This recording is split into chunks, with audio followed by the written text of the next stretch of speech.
Akalar gazobloylarimiz mana shunaqa tartibda quyiladi. Ya'ni misholkamizga sementini, qumini hamda ximikatini solamiz. Ma'lum bir vaqt aralashgandan so'ng xuddi shunday keramik orqali quyiladi do'stlar. Ko'rishingiz mumkin.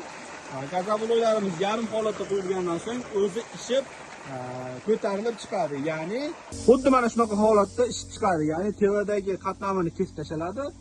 Qolgani esa bu holatda avtoreska orqali kesiladi va bu liniyaga o'tib olib kelingandan so'ng poddomlarga taxlanaveradi. Bozori yaxshi, savdosi yaxshi, talab kuchli, gazoblo sifati juda ham yuqori bo'ladi. Bu sement, qumdan, tabiiy mahsulotdan bo'ladi. Ko'rishingiz mumkin, avtoreskalarimiz kesgan. Idealniy qilib razmerini 0 ga 0 qo'yib kesadi. Poddomlarga taxlab qo'yganmiz. Chiroyli qilib bu yerda 20 ta qolipimiz bor. Avtoreskali kesiladi, 2 kishi ishlaydi. Bir kunda hozirgi kunda 20 ta qolipni bemalol quyib ketyapti.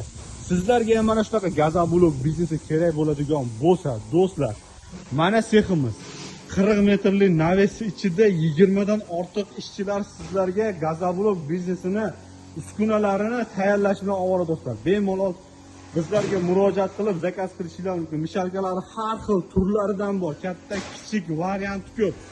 Ekrandagi nomerlarga murojaat qilinglar yoki yozsanglar lokatsiya tashlab beraman. Mana shu yerda kelib, o'rganib, yotib qolib, shu biznesni o'rganib ketsanglar bo'ladi.